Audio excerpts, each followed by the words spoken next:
අවංකව ඉටු කරන බවටද ශ්‍රී ලංකා ජනතාවට පක්ෂපාත වන බවටද මාගේ උපරිම ශක්ති ප්‍රමාණයෙන් ශ්‍රී ලංකා ප්‍රජාතාන්ත්‍රික සමාජවාදී ජනරජයේ ශ්‍රී ලංකාවේ දේශීය තුල වෙනම රජයක් පිහිටුවීමට කෙලින්ම හෝ අන්‍යාකාරයෙන් ශ්‍රී ලංකාව තුලදී හෝ දේශනා කිරීම නොකරන බවද ගෞරව බහුමාන්‍ය යුක්තව ප්‍රකාශ කොට ඇත.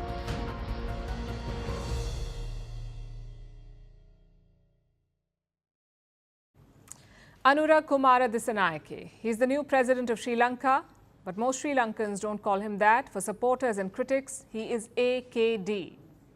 And he's got many labels: Marxist, left-leaning, ethno-nationalist, anti-India. I could go on and on. But tonight, we're looking at the leader underneath the labels. Who is AKD? What are his policies? How will they affect Sri Lanka? And is his win a setback for India? First, the results. AKD won 42% of the votes in the first round. At second place was Sajith Premadasa, who won 32% of the votes. And third was Ranil Wickremesinghe with 17%. Since no one crossed the 50% mark, a second round of counting was done. For the first time in Sri Lanka's history, they had never had a second round before this one. And this time, the second choice votes were counted. Basically, voters can state their first, second and third preferences. Most don't do it. But this time, those second preference votes were the game changers. That's how AKD won. He was sworn in today in Colombo. He admitted that he cannot magically fix the economy, but he promised to do everything he can. We are inheriting a nation in a deep crisis. This crisis cannot be overcome by a government, a political party, or an individual alone. I am not a conjurer or a magician. I am a common citizen. I have strengths and limitations, things I know and things I don't. However, my priority is to identify capabilities, acquire the knowledge I lack, and make informed decisions to lead this country. AKD isn't your typical Sri Lankan leader. He's not a political dynast. His father was not a president or prime minister. He grew up in central rural Sri Lanka. In college, he was introduced to Marxism, and that's when he joined the JVP, the Janata Vimukti Peramuna, a leftist party in Sri Lanka. It split away from the country's Communist Party. Now, the JVP has a violent past. They tried to topple the Sri Lankan government twice, once in 1971 and then again in 1987. Both times there was a bloodbath. It led to the death of nearly 80,000 people. Of course, AKD wasn't around then. He joined a different JVP, one that was transitioning from violence to democracy. He became a member of parliament in the year 2000. He began leading the JVP in 2014. He contested the presidential election for the first time in 2019. The JVP has mostly remained on the fringes, but the 2022 debt crisis boosted them. Sri Lankans rejected the so-called mainstream politicians. They were fed up with corruption, mismanagement and dynastic politics, and that's what AKD tapped into. He pitched himself as a political outsider. He did not use Marxist tropes of class struggles. Instead, he talked about corruption and taxes, things that ordinary people would understand and relate with. And clearly the strategy worked. But his challenge is not over yet. AKD must form a functioning government. He must appoint ministers from the parliament. Just one problem though, his party has just 3 MPs, including him. So how can AKD form a government?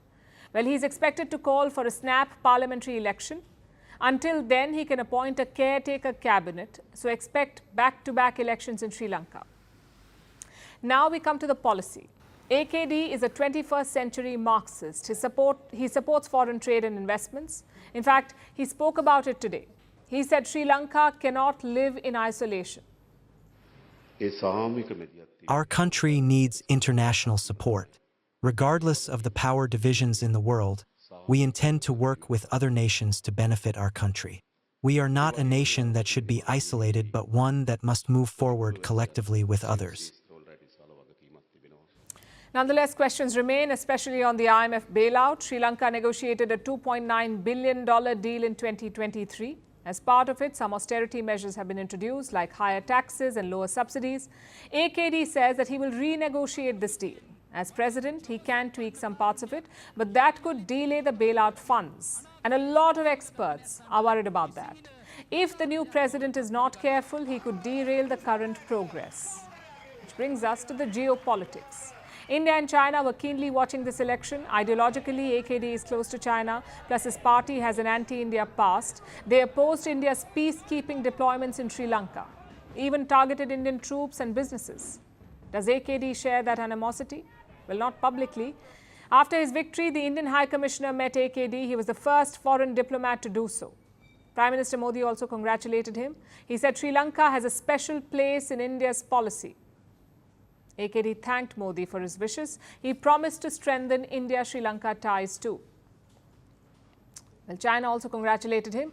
President Xi Jinping apparently sent a message to the new president.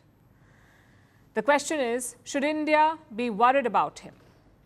It's no secret that AKD was not India's favourite. New Delhi would have liked Wickremesinghe back or Premadasa to win, but it was prepared for all scenarios. In February, New Delhi hosted AKD. Both Foreign Minister Jaishankar and National Security Advisor Ajit Doval met him, sort of like an icebreaker.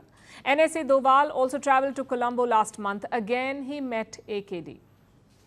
So this result isn't a surprise for New Delhi. Not like the Maldives or Bangladesh. This time, India was prepared for it. As for the policies, it's a waiting game. No one really knows what AKD's foreign policy will look like. Consider the Chinese spy ship voyages. As a leftist, will he see them as imperialistic moves? Or will he give a fellow leftist country a pass? These are questions only time will answer.